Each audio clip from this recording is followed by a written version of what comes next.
umwanzi wa mbere wo kumvira Imana uri mu isi yawe ni wowe wenyine. Imana ikuzuze. May God fill us.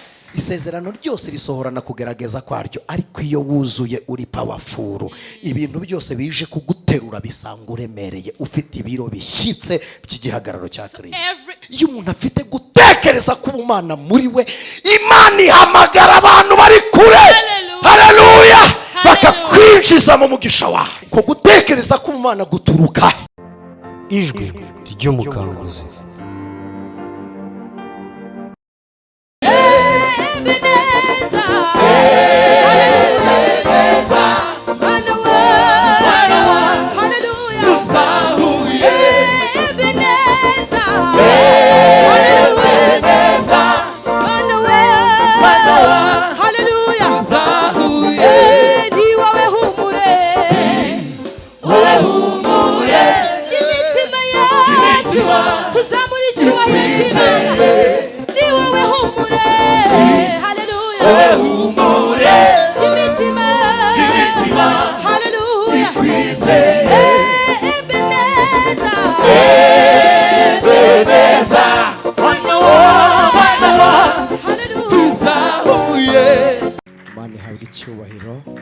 Let us give glory to God. Imana ishimwe. Praise God. Kadusabe worship team ishyika mu byicaro, namwe mwicare. Worship team, you may have your seats, and everyone as well. Dushimiye Imana kubwa buri muntu wese kuri uyu mugoroba. We thank God for everyone tonight. Duha umugisha wo kuba mwari no teraniro kandi Imana ibishimirwe. We are blessed to be in this holy congregation. Twongeye kunezezwa n'Imana ko turi kumwe n'umushumba wacu. We thank God that we are with our pastor. Imana ishimwe. Thank God. Hallelujah. Hallelujah. Hallelujah. Hallelujah. Turambura ibiganza. Hallelujah. Let us raise our hands and give glory to God. Imana ibahe umugisha. God bless you. Abantu tutaziranye nitwa Anicet. For the people who do not know me, my name is Anicet. Hanyuma tugize iminsi turi kuganira ku mugisha wo mu bitekerezo. And we have had days with each other talking about the blessing in thoughts. Kandi ndabizi ko Imana yagiye uduha kandi nabandi bagiye baguka mu bitekerezo. And I am confident that God has been giving us that blessing and our thoughts have been enlarging. Twaganiriye ku nkomoko y'ubwenge busanzwe. We talked about the origin of normal wisdom. Tureba ku bwenge bw'abantu. We talked about the wisdom of men, aribwo bumenyi duhaha, which is the knowledge that we go to get. Tureba ubwenge bwa Satani. And then we also talked about the knowledge of the devil, akoresha n'uburyo bukoresha. that he uses and the way he uses it. Tureba ubwenge bw'Imana. And then we talked about the wisdom of God. Jambo ry'Imana ryaratubwiye ngo ubuze ubwenge abusabe. And then the word of God encourages us that if we lack wisdom, let us ask for it. Imana ishimwe. Praise God. Twasomye ibyanditswe bitandukanye. We read different scriptures. Kandi n'uyu munsi ngira ngo dusome ibindi byanditswe bitandukanye. And today we're also going to read different scriptures. Imana ihabwe icyubahiro. Praise God. Paulo abwira abakorinto mu rwandiko rwa mbere. Paul talking to Corinthians in the igice cyawo cya mbere umurongo wa 21. Chapter 1 verse 21. Yarababwiye ngo kuko ubwenge bw'Imana bwategetse ko ab'isi badaheshwa kumenya Imana n'ubwenge bw'isi, Imana yashimye gukirisha abayizera ubupfu bw'ibibwiriza. For since in the wisdom of God, the world through its wisdom did not know him, God was pleased through the foolishness of what was preached to save those who believe. Ni urwandiko rwa mbere Paulo yandikiye itorero ry'i Korinto. 1 Corinthians igice cya mbere umurongo wa 21. Chapter 1 verse 21. Twarebye kubera iki ubwenge bw'umuntu cyangwa ubumenyi bw'umuntu burwanya ubwenge bw'Imana. We looked at why the wisdom of man fights the wisdom of God. None hano Bibiliya irabikonfirimye, iratubwiye ngo kuko ubwo ubwenge bw'Imana bwategetse ko ab'isi badaheshwa kumenya Imana n'ubwenge bw'isi. And now now the Bible confirms it by saying, for since in the wisdom of God, the world through its wisdom did not know him. iyo dukurikije iyi mirongo ikurikira Bibiliya iravuga ngo kuko n'ubupfu bw'Imana buruta ubwenge bw'abanyabwenge. And when we look at the later verses, the Bible tells us that even the foolishness of God is greater than the wisdom of man. Imana yadukirije mu rupfu rwayo. God has saved us from his death. Abantu twari kumwe nayo twabonye uburyo Imana iduha amahoro yo mu nkota. The people who were together, we saw how God gives us peace in the soul. Ubuzima buzutse niyo mibereho Imana ishaka ko burwanya urupfu kuko bwanyuze mu rupfu buranesha. Hallelujah. The resurrected life is what God wants to defeat death, because he went through death and defeated it. Twaganiriye rero imigisha yo mu bitekerezo. So we talked about the blessing in thoughts. Tuganira ku majuru atatu, ijuru rya mbere ry'umuntu. And we talked about 3 heavens, the first heaven of man. Tuganira ku ijuru rya kabiri Satani ateguriramo imitekerereze ye n'imigambi ye yose. And we talked about the second heaven where the devil plans his doings. Tureba ku ijuru rya gatatu ari imigambi y'Imana ibera, ari Imana iremera, ari naho Imana ibika amasezerano yayo kuri twebwe. And we talked about the third heaven, which is where the Lord does his planning and the doing and the promises that he has on us. Uyu munsi rero And today, sinshaka kuvuga ku mitekerereze y'umuntu gusa. I do not want to talk about the thinking of man. Ndashaka kuvuga ku bitekerezo by'Imana mu muntu.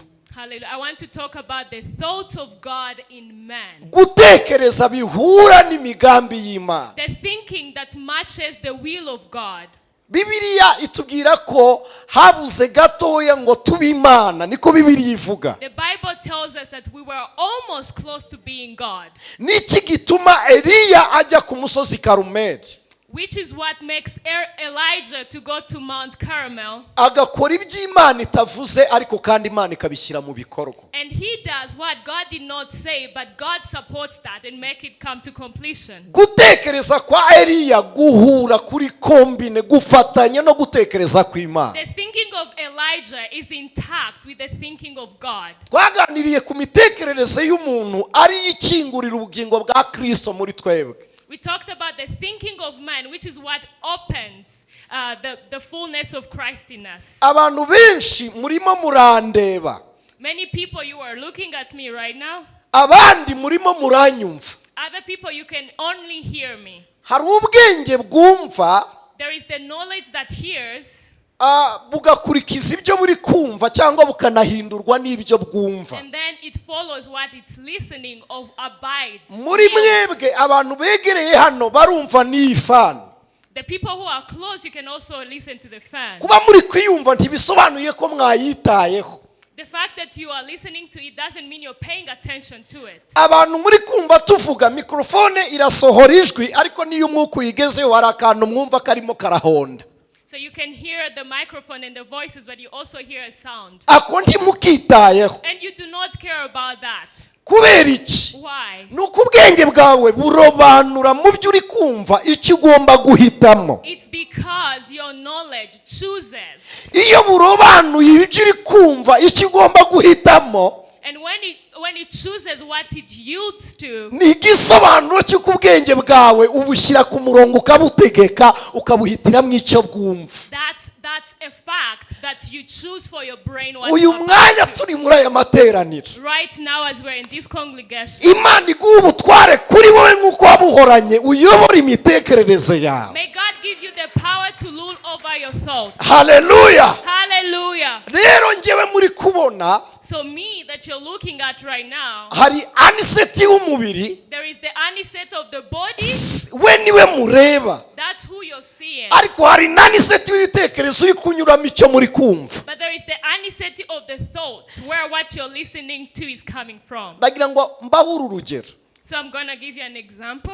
Iyo twicaje ibitekerezo biricara niyo tubihagurukije birahaguruka. When we make our thoughts sit, they sit, and when we make them stand, they do. Nta muntu ushobora kugenda atatekereje kugenda. There's no one who goes without thinking to go. Niba ibitekerezo byagukuye mu rugo bikagushyitsa hano ikibagabaga, If your thoughts brought you from your home to here in Kiwagabaga, utekereza kugenda ukuguru kugakora muvoma ukuboko kukagenda. Yes, so you think of going and then your body will make movements. Your leg will move, your hands will move. ibitekerezo bikarobanura inzira utari bunyuremo kubera intego yaho uri kujya. And then the thoughts will choose between the path that you're not going to take because of where you're going. Wahagera tukakubona uwo ni umuhuro wabaye ku bwacu ariko uruganda rwo kubitunganya rwakorewe indani muri wowe. And when you reach here we see you, but the preparation of all that happened inside you. Nunategura gutera intambwe rero, niba wateye intambwe mu mubiri ukagenda, ni ibitekerezo bitaboneka byatumye ugenda, nubikora no mu mwuka uragenda. Even when you take a step to move forward, it's the thoughts that help you do that. Iyo uteye intambwe mu mwuka uragenda. If you take a step in the spirit, you will. Nashimye ko tubanza kuganira gutyo ntarasoma Bibiliya. I wanted us to first have a conversation like that before we go into the word. Umugabo witwa Dawidi, A man called David, yari akiri umwana w'umusore, Bibiliya imwita umugenda, mu Kinyarwanda n'urubyiruko. he was still young, he was youth. Ise amutumaho ari mu ishyamba aragiye, aramubwira ngo genda ugemurire bene so. And his father sent him. Dawidi ahageze asanga Goliyati agize iminsi 40 atuka Imana ya Isirayeli. And when he reached there, he found that Saul was abusing the God of Israel for 40 days. Dawidi nta zindi mbaraga zidasanzwe yiyiziho, ariko azi gukorana n'Imana ye. David didn't have any other supernatural power, but he knew how to work with God. Reka dushimire Imana ku bwa mama mushumba, Imana Let's thank ishimwe. God for our mama. David, akigera mu kibaya gusa, when he reached in the valley, asanga abasirikare barashize bose bari mu ndaki. he found all the soldiers were gone. Mbere yuko ajya kurwana na Goliyati yabanje kumwica mu bitekerezo. Before he killed Goliath physically, he first did that in his mind. Haravuga ngo iki kigabo nticyakebwe, He said, this man does not honor God. ntiyubaha Imana. He doesn't respect God. Baramureba yivuga, baravuga ngo Goliyati ndumuzi, ubunini bwe ndubureba ntibugaragara. So they saw David saying that, and they were like, oh, you're not looking at the physical appearance of Saul. Umbi abagabo batinye Goliyati mu bitekerezo kubera ubunini bwa Goliyati. So the people feared Goliath because of his physical appearance. Ariko Dawidi ubunini bwa Goliyati abubonamo tageti, aravuga ngo ikintu kingana kuri asinagihusha. But David saw the physical appearance of David as a weakness. Urumva itandukaniro ry'imitekerereze. You see the difference of thinking.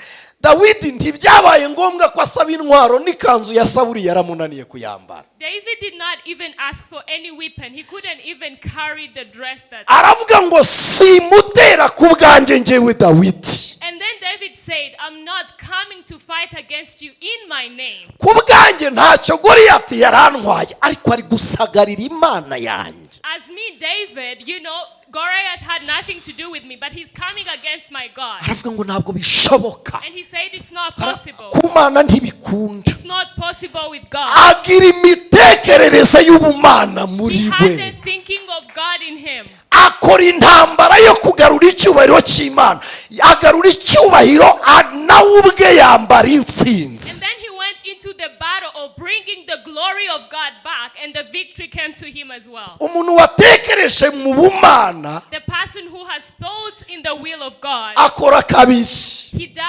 he or she does things Mu twice. izina ry'Uwiteka, In the name of God, noneho n'Imana ikihesha icyubahiro ku bwe. and God will give himself glory because of that person. Imana ibona icyubahiro ku bwe, God receives glory because of him or nawe her. ubwe Imana ikamwubahisha. And then they themselves will also receive that honor. Amen. Amen. Goliyati Bibiliya itubwira igihagararo cye, yari afite metero 6 na santimetero 20. Goliath, the Bible tells us how tall he was. He was 6 meters and 22. Baratubwira ngo ikoti rye ryari rifite ibiro 5,000, ni tone 5. And his coat was weighed 5 tons. Ngo icumu rye ngo uruti rwe rwari rumeze nk'uruti bazingiraho ubudodo. And his arrow was really long. Ni ukuvuga ngo kurwana na Dawidi ntabwo bisaba kumukubita urushyi, ni ugusiribanga gutya gusa gukandagira. So it means that fighting with David didn't take him much. He would just, step on him. Umuntu ashobora kuba yoroheje mu mbaraga z'umubiri zigaragara. The person might seem weak in the physical appearance, ariko imbaraga ziturutse mu bitekerezo but bye the power that comes from their thoughts, zigatera zikarwana kandi zikanesha. the thoughts would go on battle and fight and win the battle. Ibiganza by'umuntu bishobora kuba bitagaburira abantu babiri, ariko ibitekerezo by'umuntu byakora inganda zibeshaho igihugu. Yes, the hands of mine might not feed even 2 people, but their thoughts might feed thousands. Goliath yari afite abagabo bane bamukikije bamuzengurutse. Goliath had 4 men surrounding him. Abantu bajya babadevelopa bakabahuza no kwizera n'ibindi ari amabuye bakayafata mu buryo runaka, ngo yatoye amabuye 5 bakayakora bakayadevelopa mu buryo bashaka. Yari ay'abagabo 5, Goliath n'abagabo 4 bamuzengurutse. So the 5 stones that I talked about that David picked represent the 4 people that were surrounding Goliath and Goliath himself. Dawidi azunguje atya abagabo bari kumwe na Goliath baracanganyukirwa. So when David started swinging the stone, the men that were with Goliath were confused. Goliath arababwira ngo nimwegereyo, akangaka ntibisaba ko mungayidinga, nimwegereyo. And then Goliath was like, oh, you just get out of my way. You don't need to guide me on this one. Dawidi yatsindiye mu bitekerezo kare. And David had won victory in his thoughts. Yanesheje kare. He had victory long ago. Azunguza ibuye gusa ririmo kugira ngo asoze igikorwa yatekereje. And then he just started swinging the stone so he can accomplish what he had thought about. Uko ari gutinda mu mitekerereze ya Dawidi harimo intsinzi, Goliath aratoha icyunzwe kiraza. And then as David delayed, Goliath started sweating. Akuramwo ingofero mu mutwe ayirambika hasi. And then he started removing his hat and put it down. Arayambura yishyira hasi. He removed it and put it down. Dawidi watuje, Bibiliya iravuga ngo ni Bibiliya ibivuga ariko n'umunyarwanda arabivuga. Salomo yaravuze ngo nujya kuvuga ujye ubanza uzunguza ururimi, ubanza utekereza. N'ikintu umuntu usenga agiye gukora abanza utekereza, kuko mu gihe watekereje Satani aba yabuze uruhande uri gukoreramo. So David was calm, and the Bible tells us about that. But even Randon says that before you speak, just make sure you pay attention or swing your tongue multiple times. Because when you do that, you confuse the devil. He doesn't know where you're operating from. Akuyemo ingofero, Dawidi abona urwico arekura ibuye rinyura mu mutwe. And then when he removed the hat, David now had a target, and then he targeted his head. Aravuga ngo sindeke ibuye ryanjye. And then he said, I will not leave my stone. Aca igihanga. And then he took his head off. Ntabwo yari gusiga ibuye ririmo ubutwari. He wouldn't leave the stone that had victory. Ntabwo bishoboka. That's not possible. Reka da. That's not possible. Igihanga gitwara ku kandi igitangaje. Igihanga cya Goliath Dawidi yagicishije inkota ya Goliath. And then he took Goliath's head, and the surprising thing is he used the sword of Goliath to slaughter his head. Bibiliya urwandiko rw'Abakorinto niho tukiri. So we're still in 1 Corinthians. Rwandiko rwa mbere gice cya mbere 20 twasomye umurongo wa 21 cyagiye. We read 21 and now we're Havuze ngo mbese none umunyabwenge arihe, umwanditsi arihe, umunyampaka wo muri iki gihe arihe, ubwenge bw'iyi si Imana ntiyabuhinduye ubupfu. Verse 20, where is the wise person? Where is the teacher of the law? Where is the philosopher of this age? Has not God made foolish the wisdom of the world? Ndagira ngo tuganire ku mitekerereze y'Imana mu muntu dusoze, kuko nejo niveye kandi ndabona amasaha yagiye. So let us talk about the thinking of God in man. Twarabiganiriye kugira ngo umuntu ahinduke umwizera, abe umunyabugingo, agira ubugingo muri we.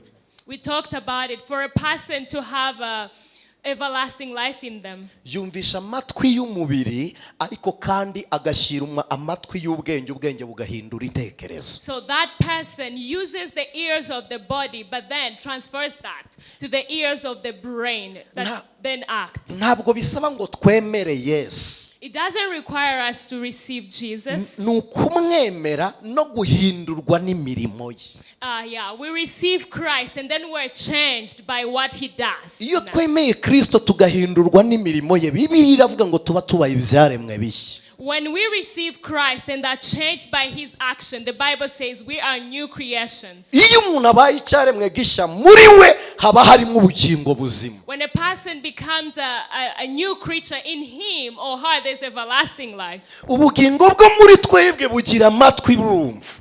The everlasting life in us has ears, it hears. bufite amaboko burakora, ubugingo bugira imirimo. It has hands, it works. ubugingo buragenda Oh yeah, the life walks. kandi ubugingo burahumeka, ubugingo buba buzima. And the everlasting life breathes. Pawulo yabugereranyije n'umwana, na Yohana bwandika aravuga ngo ufite uwo mwana w'Imana muri we niba ufite ubwo bugingo buzima. Yabugereranyije n'umwana muzima ukora. Paul compared it to a child, an active child that works. ubu bugingo bufite amatwi yumva communication yabwo n'ijuru. This everlasting life has ears. kandi bugira n'amaso areba mu isi, ubugingo burahareba. And then it also has eyes that look into the world. kugira ngo rero ubugingo budashira mu bikorwa ubushake bw'umubiri ubugingo butuyemo, So so that the soul will not put into action the works of the body, bukenera ubuzima butakiri imyumvire.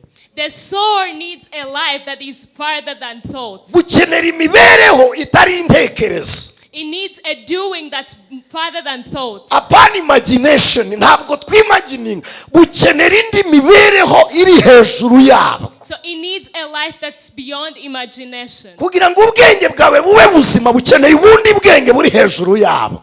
For your knowledge to be right, it needs a higher power, a higher knowledge. bukeneye umuyobozi w'imitekerereze yawe noneho. It needs a leader of your thoughts, of your thinking. bukeneye umuntu ubworiyanta. It needs a person to orient the soul. Haleluya. Hallelujah. kugira ngo ubwo bugingo buhure n'umugambi w'Imana. For the soul or the life to meet with the will of God. bukeneye ubuzima butari ubw'amaraso n'inyama. It needs the life beyond the flesh. bukeneye ubuzima butari ubumenyi bwo mu isomo. It needs a life beyond just the knowledge of books or papers. bukeneye ubumenyi ubuzima butaryama muri etaje, butagenda mu modokari no mu ndege. It needs to get beyond the life of living, into flat houses and going in. Oh, hallelujah. Hallelujah. kugira ngo bugire imitekerereze yo mu Mana, To have the thoughts that align with God, bukeneye ubuzima bw'ubumana, aribwo Bibiliya yita umwuka wera. it needs the life of God, which is what the Bible calls the Holy Spirit. bukeneye umwuka wera. It needs the Holy ntabwo Spirit. mvuga umwuka wera mu ishusho y'imbaraga z'ibitangaza. I do not talk about the Holy Spirit in terms ndavuga of umwuka wera mu ishusho y'ubutegetsi n'ubutware bw'Imana.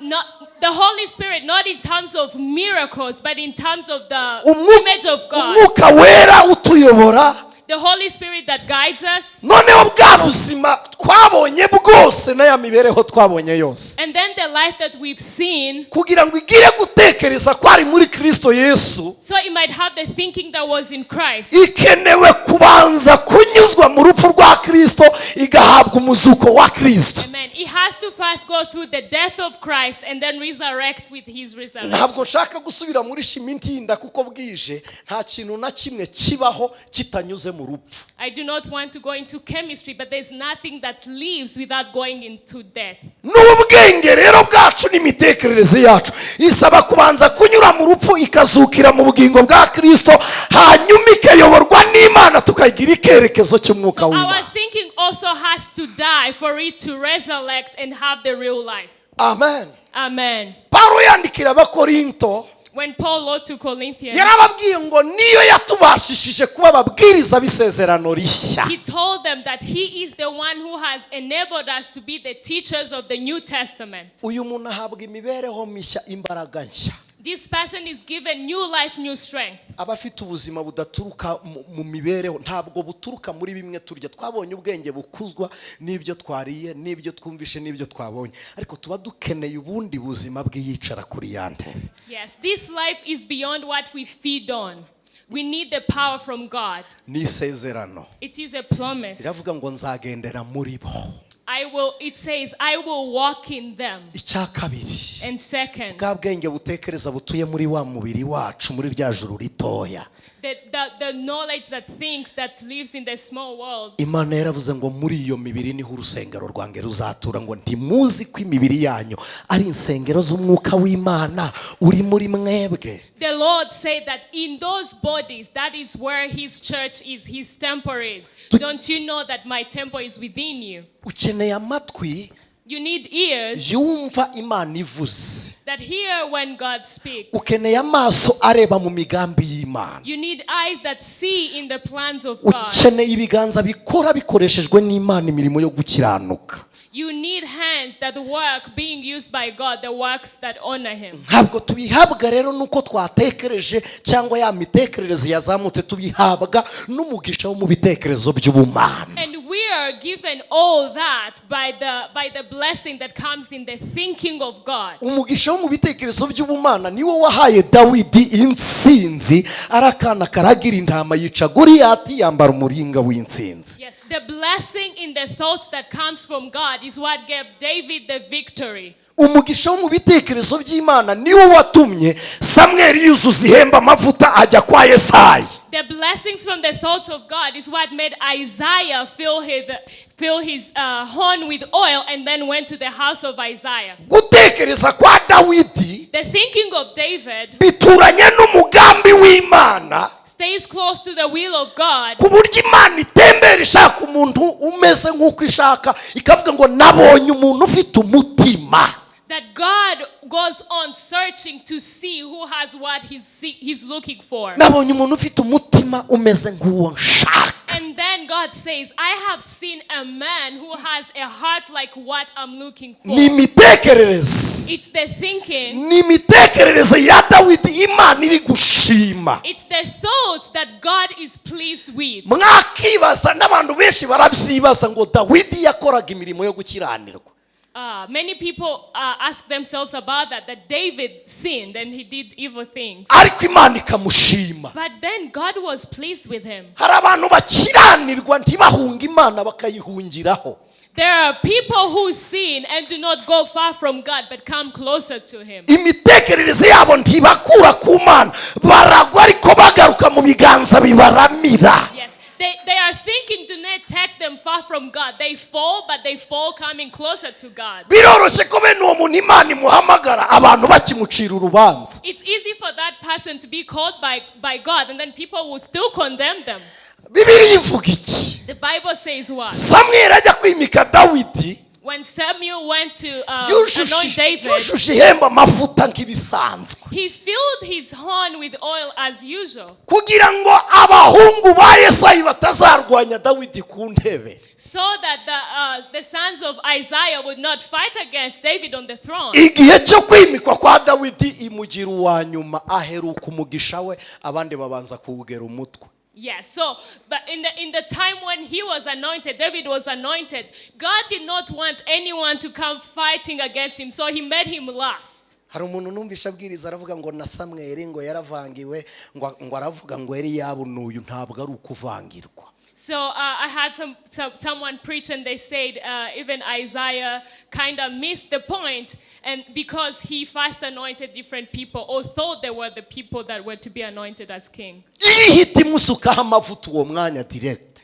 If God could have anointed him right away, Abuneri yari kurwana, Abner would come fighting. ba Eliyabu bari kurwana. Eliab would come fighting. Ariko imitekerereze y'Imana But the thinking of God, irabanza itinza Dawidi mu ishyamba, ariko amavuta ye yarateguwe. so the thinking of God created. Hallelujah! Hallelujah. God created a scene where David was still in the forest, but he was chosen. Amavuta ye yarateguwe. His oil was Hari ahantu henshi Imana ikunyuza there are different ways that God will make you go through kugira ngo Eliyabu abanze abone umwanya we. so that Eliab might first see their place. Hari ahantu Imana ikunyuza kugira ngo Shama abanze agayirwe ku ntebe yawe nuyicara atazavuga ngo ni iyanjye. So there are places that God makes you go through so that Shammah would first see that seat is not theirs. Shama arabizi arabizi neza ko Shammah knows for sure Dawidi yicaye ku ntebe ye kuko Uwiteka yaramugaye. David is sitting in his throne because God did not choose him. Shammah arabizi ko atazayijyaho nyine, yaragawe, w'Imana yatoranyije niwe nyirayo. So Shammah knows he was not pleased to sit in that chair. Bibiri ikurikizaho ikavuga ngo kuko Imana idatekereza nk'umuntu. So the Bible keeps on going and says because the thinking of God is not man's. Ako niko nashakaga. Imitekerereze y'ubumana mu muntu.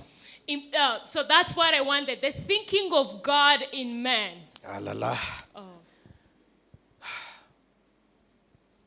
Imitekerereze y'ubumana mu muntu. The thinking of God in man. Hari umugabo udakijijwe. There is a man who is not saved. Ariko wari ufite gutekereza ku Imana muri we. But they had the thinking of God in them. Bibiliya yamwitaga umunyamahanga witwa Korneliyo. So the Bible called that a foreigner called Cornelius. Imana yarabwiye Petero ngo ry'ibyo byo kurya. Petero aravuga ngo kuva nabaho sindarya ibi bintu bivangavanze bimeze bityo ibi nibizira sinshobora. Iramubwira ngo ngutumye kwa Korneliyo ntufate icyo naziruye ngo ukegere ikizira.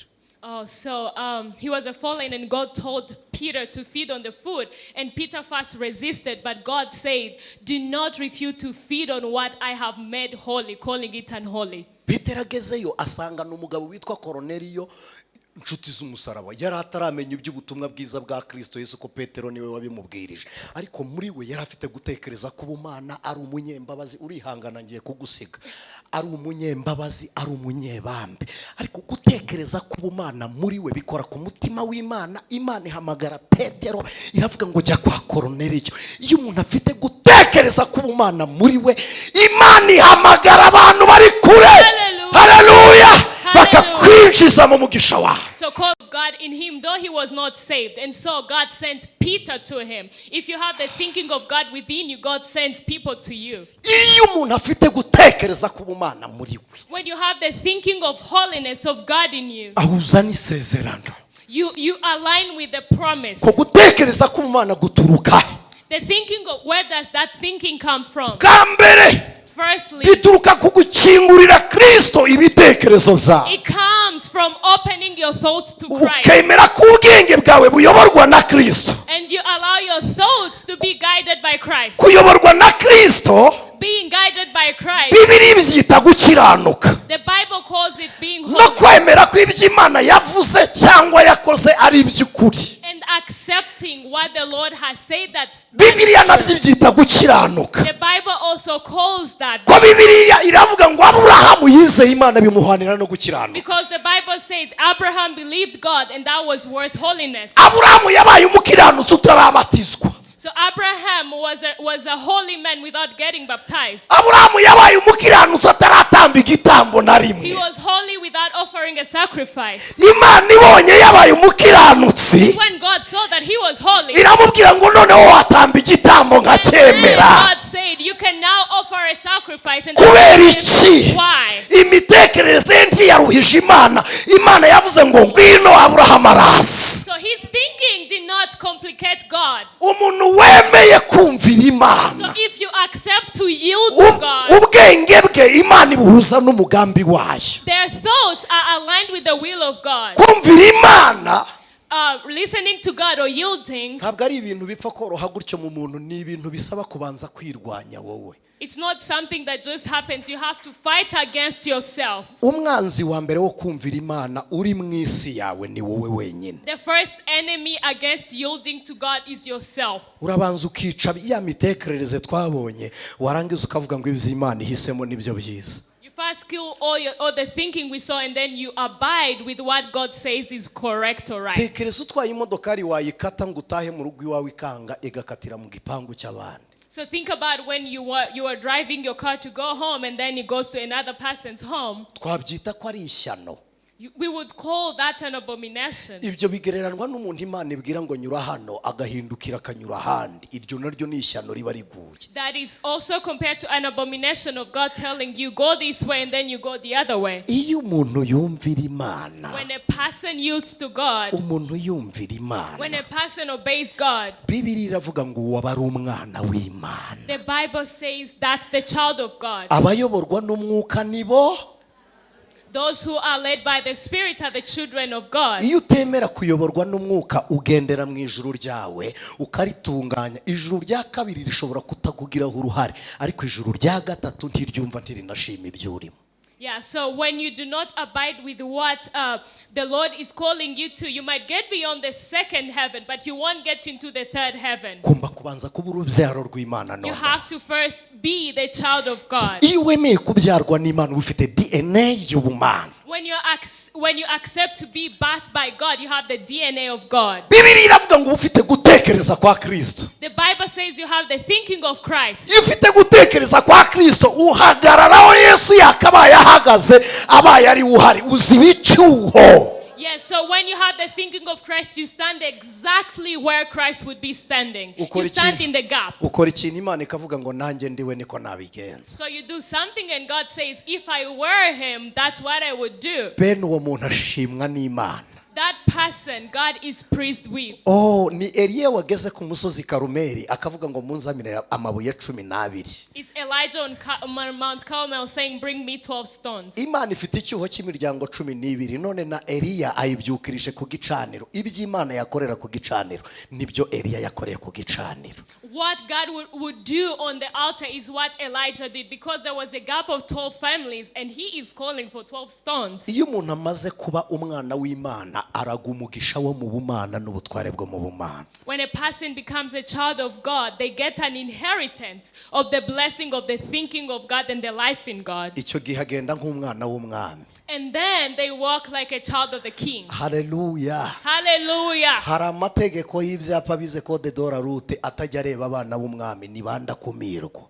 So there are signs that do not have a barrier on the children of God. Muzi ikintu gitangaje aho umwana w'umwami atuye haba hari exebute circulation locale. Abantu bazi code de la route icyo cyapa barakizi ntihanyurwa keretse abantu bahatuye. So the people who know that in the road where the king stays, there are signs where other people do not go Imigisha yo through. mu bitekerezo by'Imana mu isi y'umwuka biraza bikagushingaho igiti. Abantu baragiye barabizi, hari igihe twabonaga ubwatsi butoshye kugira ngo hatagira abandi baharagira, tukazirika ubwatsi ku giti tukavuga ngo hano harakomye ntimuharagira izanyu. Imana ihagarara ku mugisha wawe, haba hakomye ntibaharagira izabo. Hallelujah. So when you have the thinking of God, God guards your blessing. Hallelujah. Hallelujah. Imana ihagarara ku mugisha wawe. God guards your blessing. Imana irawurinda. God protects you. Ihagarara ku rubyaro rw'umukiranutsi. God stands on the children. Igendana n'intambwe yawe. He walks with them. Wicara mu rusengero Imana iri mu rugo iwawe. You sit in the church. Umwana w'umwami abamurinda bose ntibashirira rimwe mu rugo ngo nuko adahari. Hari abamuherekeza n'abasigara aho ari. Umuntu w'Imana agira abaherekeza n'abasigara aho ari. Turindwa impande zose, aho turi ibyacu iwacu n'abacu. Hallelujah. We are protected in all corners, where we are and where we're not. There's someone there protecting us. Uwo ni umurage w'abantu bafite gutekereza ku bumana muri bo. That's an inheritance of those who have the thinking of Christ in them. Imitekerereze y'ubumana muri Pawulo. The thinking of God in Paul. Yaramubwiye ngo wirangazwa n'isi, isi yarabambwe. Yageze ku musaraba kera. Paul said, he said the world is crucified. Kandi nawe warabambwe ni ku isi kubona. And then you were also crucified. That's how the world sees you. Pawulo arangije abwira Timoteyo aramubwira ati nge meze nk'ibisukwa ku gicaniro. And then Paul said, like, I am like a pouring on the altar. Ibisukwa ku gicaniro ni amavuta yo mu nzabibu. So what is poured on the altar is the oil from the berries. Amavuta meza ya elayo. Ntabwo ku gicaniro ntabwo bahuhamo, badaha amavuta bakarohamo. Iyo amavuta aguye mu muriro birongera bikaka. Pawulo aravuga ngo nikomeze. On the altar there is precious olive oil. And then Paul says, that's how I am. Umuntu umeze atyo, The person who's like that, isi imwita umutware. The world calls them master. ni umunyabubasha. They have power. Ndashoje, ni umunyabushobozi. They have strength, authority. Agira ububasha kuri kanseri. They have authority over cancer. Agira ububasha ku mupfumu. They have authority over sorcerers. Agira ububasha ku murozi. They have authority over the Agira poisonous. ububasha kuri karande. They have power over generational curses. Agira ububasha ku muvumo. They have power over a curse. Agira ububasha ku bye. They have power over what's their own. Bene uwo muntu aba afite ubudahangarwa. That person is untouchable. Imana imukorera ikindi kuko bene uyu muntu urindwa kenshi narabibabwiye intsinzi ya mbere umuntu agezemo itegura n'abanzi barwanira iryo kamba. I have told you this many times. When you reach a certain victory, there will be people fighting your next level that you're going on. Iyo Imana ibonye ufite imitekerereze y'ubumana, When God sees that you have the thinking of Christ, iravuga ngo intambara igiye kuza sinzamutanga nzamuzigama.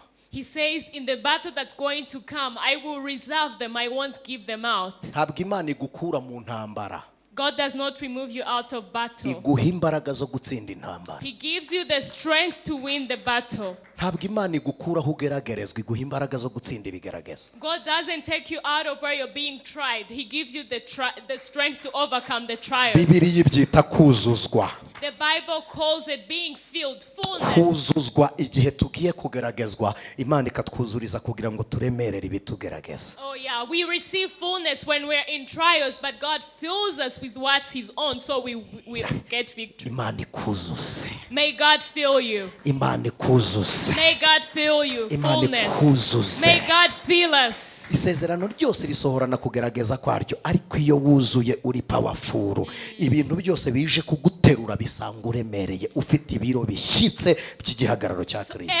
Every triumph, every promise coming to pass comes with trials, but when you're full, you're able to overcome. Ndumva aribwo bimanuka, ariko wakamura bya binkashe. Reka mbasabe mwegere ejuru dusenge. So let me request you all to stand up so we can pray. Kuko nidukomeza gutya turaza kwibagirwa ko ejo ari umunsi.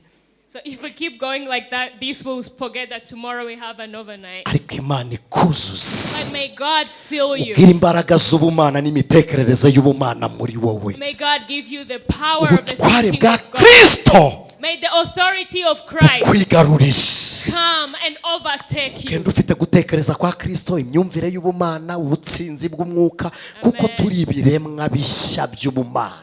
Amen. So we go with the thinking of Christ because we're new creations of ijwi ry'umukanguzi.